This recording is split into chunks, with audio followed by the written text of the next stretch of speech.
most.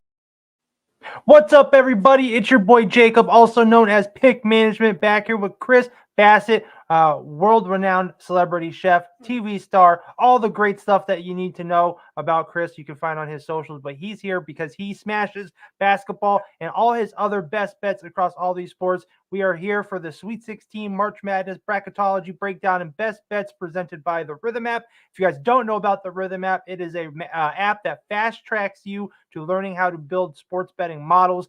They have put out a AI generated bracket that's been smashing, and so has their model. Their model led me to a 15-4 early round sweep, well, not sweep, but smash of the early rounds of March Madness. And Chris and I both predicted some really big upsets in the early rounds. So, Chris, how have your early rounds been? I know you've been doing stellar. I know you predicted some upsets, but tell us how your best bets have been going, and we're going to dive right into the Sweet 16 matchup. So go ahead. Yeah, man. So my East bracket looking good. My West bracket's okay. The South bracket's still pretty good. The Midwest, I don't know what happened over there. I don't know what happened down there, but it's just terrible. I had Texas going to the Final Four. They couldn't even get past Tennessee. I'll be honest. I think I underrated some of the SEC teams while overrating my Florida Gators quite a bit. But obviously Kentucky and Florida, big disappointments.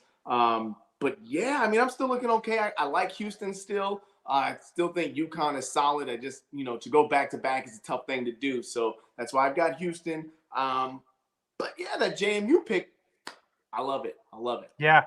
Yeah, they hung on. They did honestly they beat the shit out of Wisconsin. They really did. That was a great pick. I know for my Midwest upsets. This is your bracket, but I had some of these lower teams. The South Carolina Oregon one, that was a good one. I can't believe they ended up going down, but we had a great first early rounds, and a lot of that was from the Rithmm app, which I know you've been having some great success on. I've seen your ladder challenge. You would make it to day 6, 7, something like that. 5. Well, I mean, 5. So I guess technically it would have been 6-ish. I went 6 days, but one day, one of those, they were playing 2-man parlays, right? And one of the days, I think Jason Tatum got voided, so it was only one leg, so it wasn't the best odds. So then we had to run back day 4, which was like day 4.5, and whatever. But it was a fun little challenge. Really enjoying the Rithmm app. I like what they're doing there. It gives you a breakdown, of what the line is, what the AI expected points or rebound or whatever play you're looking at is supposed to be or should be. And then you can go and play with some of those last 5, last 10, last 20, home versus away, which I love to look at home versus away because those stats can vary greatly between players. Some it doesn't matter, right? Jason Tatum, he's going to score 30 points wherever he plays. It doesn't matter. But some guys, they like their home floor. Some guys don't like their home crowd. So I've been enjoying the app a lot.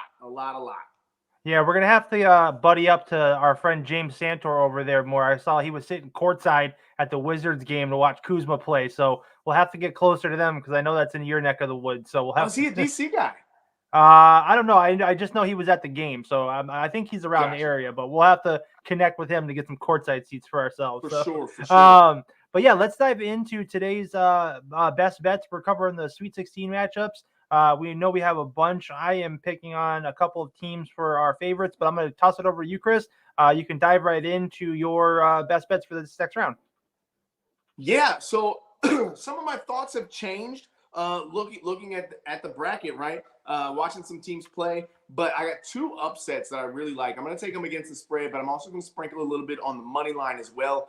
I think Illinois is a tough team. I don't really have a lot of respect for the Big Ten in general, but I don't know. Iowa State, they looked good in their first 2 rounds, but I like Illinois here. One of the reasons I like Illinois, they are 30th in offense. Now, 115 in scoring defense, whatever. But they did play a pretty tough strength of schedule at number 10. Iowa State was, I think, 7. So I think it's going to be a really close game. I like Illinois to definitely cover the spread. I like them on the money line as well. The other one, I know I talked a little bit bad about my SEC guys, but Bama. Bama looks tough.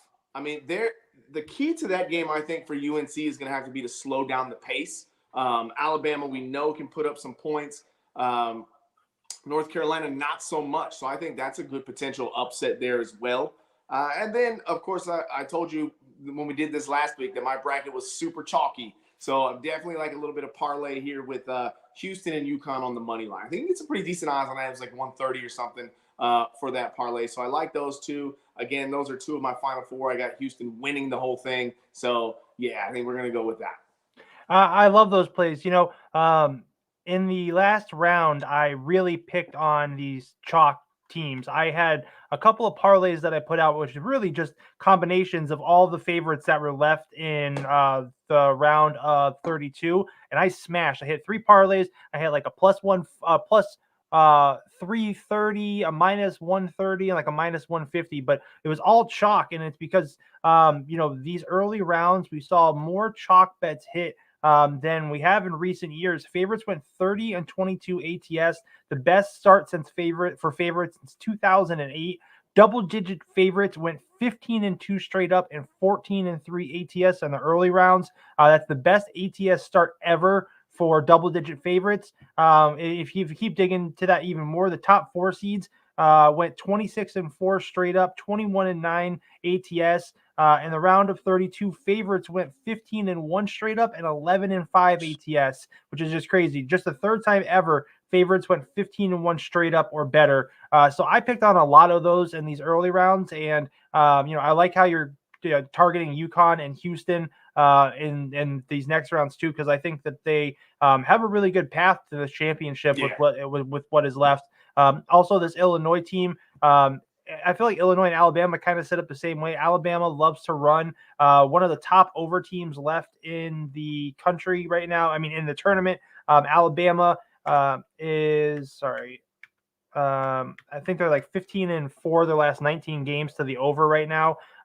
So because of that, they're going to have a lot of points in that game. And I think with those high scoring games like that, it'll come down to the wire. So I love the +4 that you have. Yeah. And usually when you get these underdogs that are close in these later rounds, you're better off taking, or at least sprinkling a little bit on the money line here, because if they're going to cover, they can usually win. So I really love those plays from you. I'll go ahead and dig into mine. I have quite a few. Like I said, I'm picking on some of these favorites here. I'm on Arizona -6 versus Clemson. I just think that there's too much of a golfing class here. Arizona is really, I think, one of the few teams left to beat. Clemson made a good run of it, but I think this is where the separation between the bigger, higher seeds and the lower ones come in. I have Arizona, my simulation, is a 10.5 point favorite here, so I actually got it at 6. It's now up to, I think, 7.5. So a little late to the party for some people. If you want to buy it down, I wouldn't hate it. But Arizona 22, 11, and 3 ATS this season, had really 2 good wins to start, and I think that they continue it. I also took the under 153 in this game part here. I know that they won their first 2 games, put up 70+ points in each one. Their defense was good, kept their opponents to 64 and 56. But this Arizona team, like I said, is a different class of player, of team, and I think that they're going to be able to keep this Clemson team in the 60s. And I don't really think that I don't see Arizona putting up 90+ here.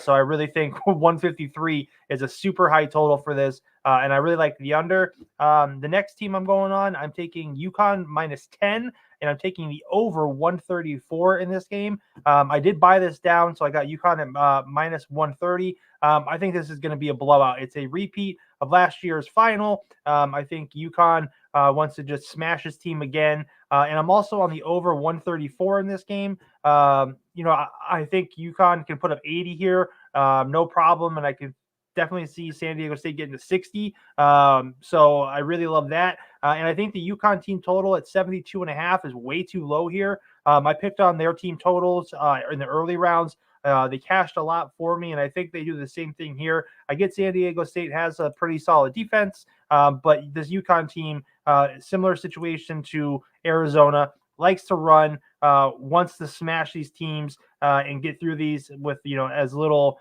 drama as possible to get to these late rounds. They're currently 15 and 5 ATS on the road or a neutral place. A neutral site. And their 9-game win streak has seen them win by 17, 39, 16, 5, 27, 14, 7, 30, and 24. So just blowouts left and right. I think 10 points is really great for this team, and they're over 72.5.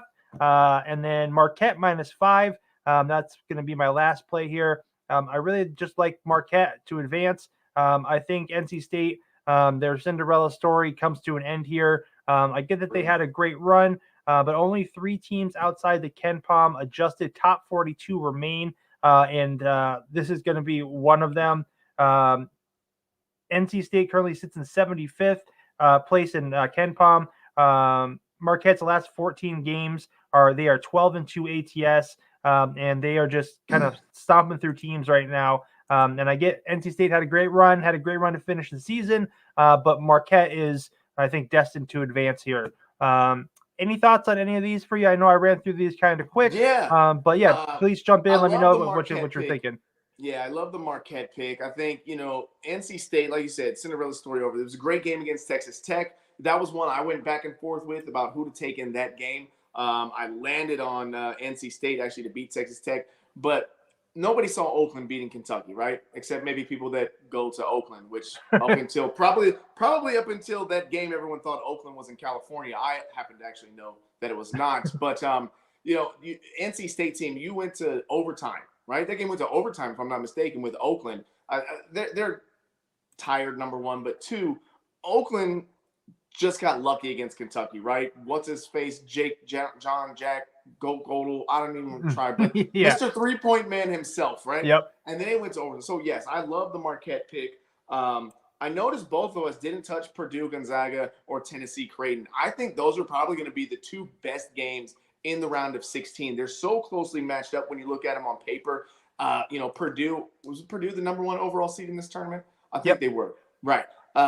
And they've been strong their first 2 games, but I think I said it when we talked the other day. I think Gonzaga has been, because they haven't been the team that everyone has seen them in the past, I think they're overlooked and undervalued. I think they showed in those first 2 rounds that probably a 5 seed was not where they should have been. So I like the potential upset of Gonzaga over Purdue there, but again, one that I wasn't willing to touch. I think it's going to be a great game. So.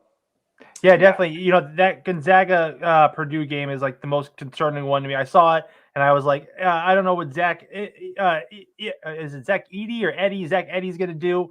If he can stay out of foul trouble, I think he can give the Gonzaga bigs all that they can handle. But if he gets in trouble, I could see Gonzaga bigs taking over. And, that game is really a true toss up. I think probably going to be one of the best games of the tournament. And that Creighton matchup, I've really liked Creighton all season long. I took their team total over in like a million games this season because they like to put up a lot of points. And I think that could be a really high scoring game too. Love all this. This is great. Why don't we go ahead and we can just go ahead and recap our best bets.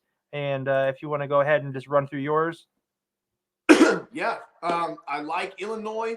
We're going to take them for the upset against Iowa State. I like them against the spread. I also like them on the money line. You alluded to it earlier. Listen, if you're going to bet an underdog because you think they can cover the points, you better hope that you think they can win. Otherwise, what's the point, right? So I also like Alabama. We're going to take them plus the points. And again, on the money line as well. And then a little bit of a parlay. We've got UConn and Houston, a couple of favorites there that should cover that quite easily. Awesome. Were you gonna end up being on the UConn team total? I mean, the UConn against the spread. Absolutely. Houston against the spread. 100%. Yes, I'm gonna take them separately, but then in a money line parlay as well. Yeah. Awesome. And I am going to be on Arizona -6, Clemson, Arizona under 153, UConn -10, San Diego State, UConn over 134, UConn team total over 72.5. And Marquette -5. Chris, this has been so great. I really appreciate you jumping on. We are looking forward to the next round. Tell people where they can find you, all the great stuff you got going on, your cooking show, your spices, the whole nine. Where can we get it? Absolutely. If you go Bassett33, I'm on Instagram, Twitter, TikTok. My YouTube is Bass with Dill. So yeah, aside from all the sports betting stuff, a lot of great food and beverage content. Yeah, I love it. With the Rithmm app, make sure you guys sign up for that. The link is below. Chris and I are both partners over there now, so it's really great to check out. go build your own models, start playing around with stuff, start testing stuff out. You can really find some success over there. Like I said, my model went 15-4 in the early rounds. My NBA model right now is killing it, like 41-21 over the last 3 weeks. So it has been stellar time at the Rithmm app. Otherwise, you guys can find me here daily on the NHL and NBA betting insiders, once a week on the MLS betting insiders, and when soccer returns, betting the pitch Europe and UEFA. Otherwise, you guys can find me across all socials at Pick Management. This has been the March Madness Bracketology Breakdown and Best Bets Sweet 16 episode. We will see you later.